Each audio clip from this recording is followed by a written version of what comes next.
Good morning, everybody. Today we are going to continue our unit in minorities in sports, and we're going to start with a group called the Forgotten Four. So the other day we talked about Jackie Robinson and how he was the first person, quote unquote, first person to break the color barrier. But what you don't know is there were actually four men to break the color barrier before Jackie Robinson, and those four men were Kenny Washington, Woody Strode, Marion Motley, and Bill Willis, and they broke through in the NFL. They were all former UCLA football players, and they broke into the NFL in 1946, a full year before Jackie Robinson broke baseball's color barrier. The problem was they didn't receive the same notoriety as Jackie Robinson because at the time baseball was by far the most popular sport in America. And the NFL wasn't that big, the NBA wasn't that big, and it's switched since then, but nobody really paid attention to these men going into the NFL. And honestly, there's even one more person that was in before them, but we are going to talk about him later. I know I keep saying that, but we'll talk about him later on in this unit. If you want to go to the Google Classroom page, this video is, or this presentation is here. You can have access to these videos and see just how good these men actually were. So first, let's talk about Kenny Washington. Kenny Washington was the first African American to sign with an NFL team. He signed with the LA Rams in 1946. He was originally going to sign with the Chicago Bears in 1940, but they would not permit African Americans to play at the time. So just from 1940 to 1946, African Americans were permitted to play.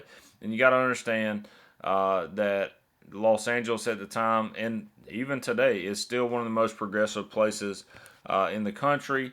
And so Chicago, not as progressive. Los Angeles, very progressive. He signed with Los Angeles because race did not matter as much back then to them. The Rams also wanted to sign another black player so that Washington would have someone to help him go through the season. So they also signed Woody Strode.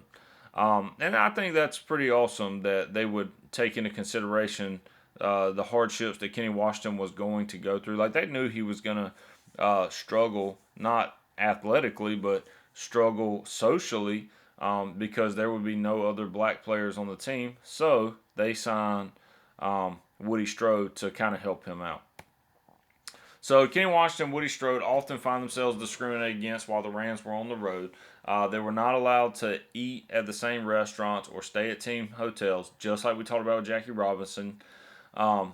They were also found themselves on the wrong end of intentionally hard hits while playing football. So just like Jackie Robinson had baseballs thrown at him, or maybe people come in sliding hard, Woody Strode and Kenny Washington have, late hits, harder hits than a white player would have got, hits that are intentionally trying to hurt them. However, they persevered and they kept playing. Branch Rickey is credited as having said that he would not have looked at Jackie Robinson if it would not have been for Kenny Washington, which is pretty powerful to think that Branch Rickey was influenced by Kenny Washington just a year before he signed Jackie Robinson. Then you got Chuck Cooper. Chuck Cooper is the first black player to be drafted into the NBA. He was drafted in 1950 by the Boston Celtics, and it ushered in a brand new era into the NBA, which allowed African Americans to play professional basketball. He played 6 seasons in the NBA. In the video right here, if you watch it, there is a quote where the general manager from the Boston Celtics, his son, is speaking, and he tried to put in his pick of Chuck Cooper, and the commissioner of the NBA tried to tell him he could not pick a black player, and he said, "We don't care, we're taking Chuck Cooper with this pick." And so while they tried to stop him, fortunately enough, that general manager for the Boston Celtics just kept on going, disregarded the rules, and now the NBA is dominated by African American players.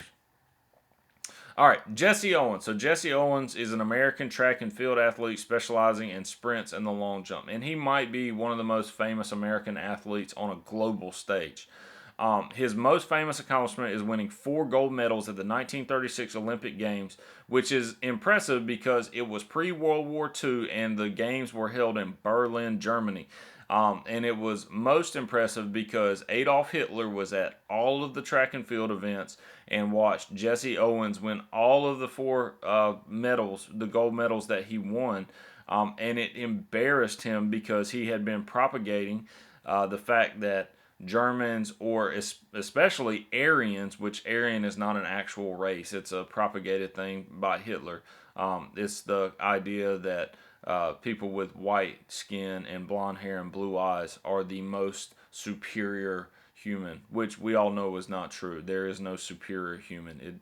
Your skin color has nothing to do with that. However, because Hitler had been spreading these ideas, it was extremely embarrassing for a black man from America to come in and win these 4 gold medals. So this had a huge impact on the sports world, not just for minorities, but for everyone across the world. I really encourage you to watch this video. I want to say it's about 10 to 15 minutes long.